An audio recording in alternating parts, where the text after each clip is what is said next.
بس یاد رکھو جنہیں اپنے کاروبار میں نقصان پر گناہوں کا خیال نہ آوے، وہ ان جانوروں کی طرح ہیں کہ جنہیں باندھا گیا تھا، زمین سے پیداوار نہیں ہو رہی ہے، باندھ دی گئی زمین، دکان سے آمدنی نہیں ہو رہی ہے، باندھ دی گئی دکان۔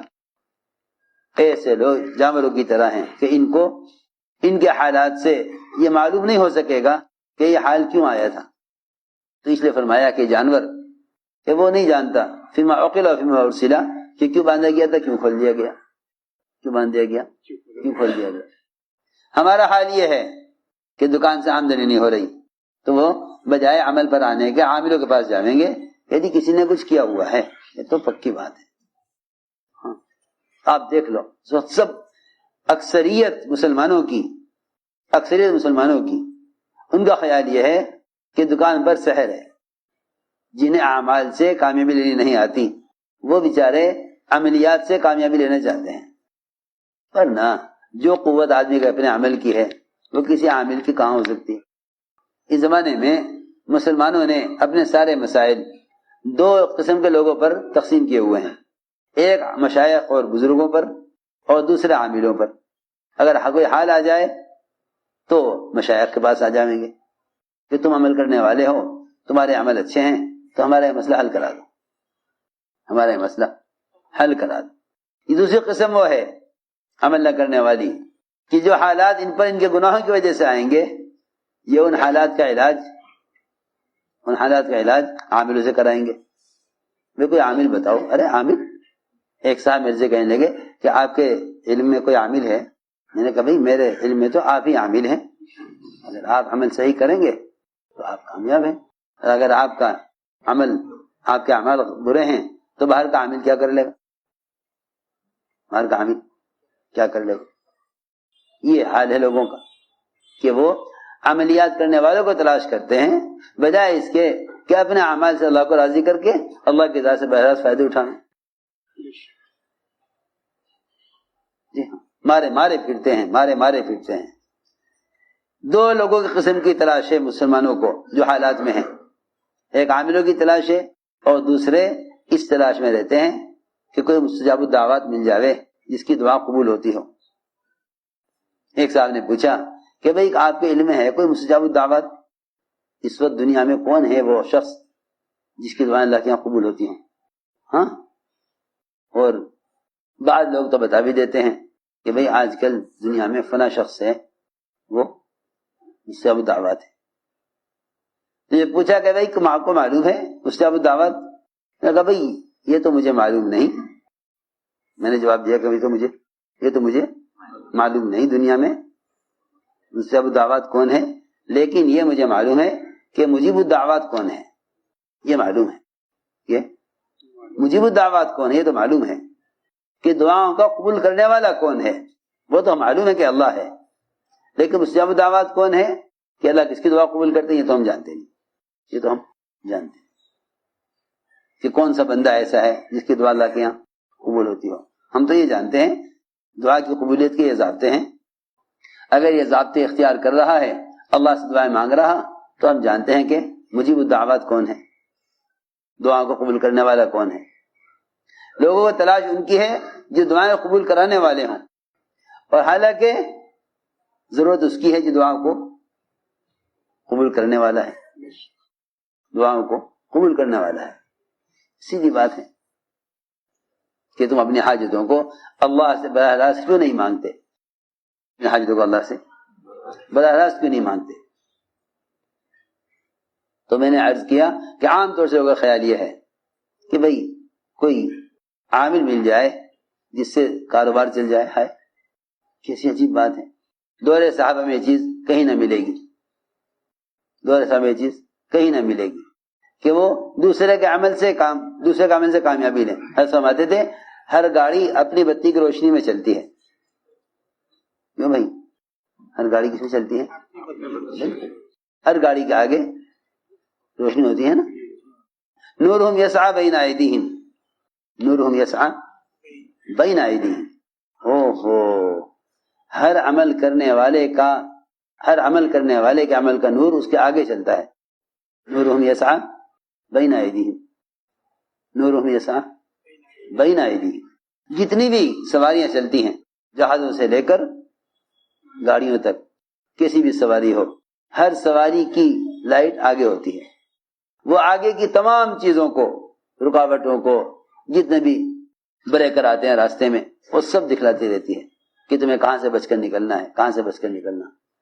ہر گاڑی کے آگے کی بتی ہوتی ہے، ہر گاڑی کے آگے بتی ہوتی ہے۔ جتنی تیز رفتاری سے وہ گاڑی چلے گی جو اپنی روشنی میں چل رہی ہے، اتنی تیز رفتاری سے وہ گاڑی نہیں چل سکتی جو دوسروں کی روشنی میں چل رہی ہے۔ اب سب کا خیال یہ ہے کہ بھئی بزرگوں کے اعمال سے اپنے مسائل حل کرواؤ۔ یوں سمجھتے ہیں اللہ والے اس لیے بنائے جاتے ہیں دنیا میں تاکہ عام انسانوں کی حاجتیں پوری ہو جائیں۔ لوگ اپنی حاجتوں کو اولیاء کی کرامتوں سے پورا کرانا چاہتے ہیں، حالانکہ اگر ولی کرامت ظاہر ہو رہی ہے تو ولی کی کرامت اس کے اپنے عمل کی ہے، ولی کی کرامت اس کے اپنے عمل کی ہے، ولی کی کرامت اس کے اپنے عمل کی ہے۔ تم اگر کرو گے عمل تو اللہ تمہارا بھی کرام کرے گا۔ کرامت کیا ہے؟ کرامت کیا ہے؟ لوگوں نے کرامتوں کو کوئی بڑی اونچی چیز سمجھا ہوا ہے۔ کرامت کیا ہے؟ کرامت ہے اللہ تعالی کا اپنے بندے کا اکرام کرنا، اللہ بندے کا اکرام کرے کہ شکر نہیں تھی، بغیر شکر کے اللہ نے شکر دے دی، وہ گنج شکر ہو گئے۔ وہ کون ہو گئے؟ گنج شکر۔ وہ کون ہو گئے؟ گنج شکر۔ سمجھ آئی بات؟ ہاں، گنج شکر کی کرامت کیا؟ گنج شکر کی کرامت یہ ہے کہ اللہ نے اپنے ولی کا اکرام کیا، اللہ نے ولی کا اکرام کیا کہ بغیر شکر کے شکر دے دی۔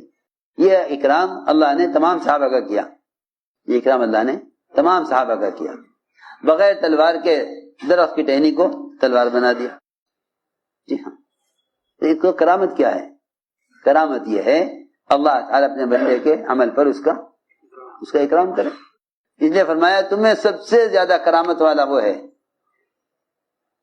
تم میں سب سے زیادہ کرامت والا وہ ہے جو تمہیں اللہ سے سب سے زیادہ ڈرنے والا ہو۔ کتنی آسان بات ہے۔ ان اکرمکم عند اللہ اتقاکم، جو تم میں سب سے زیادہ تقوی والا ہے وہ تمہیں سب سے بڑا کرامت والا ہے۔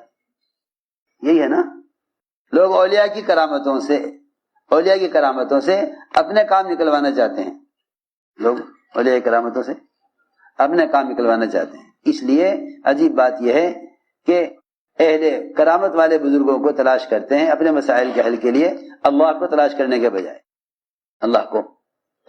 کے بجائے انہیں تلاش کرتے ہیں جو اللہ تعالیٰ کے نیک بندے ہیں۔ اب تو میں نے اس کی مثال دے رہا تھا کہ بھئی جس طرح ہر گاڑی اپنی بتی کی روشنی میں چلتی ہے نا، اس طرح ہر عمل کرنے والا اپنے عمل کی روشنی میں چلتا ہے، ہر عمل کرنے والا اپنے عمل کی روشنی میں۔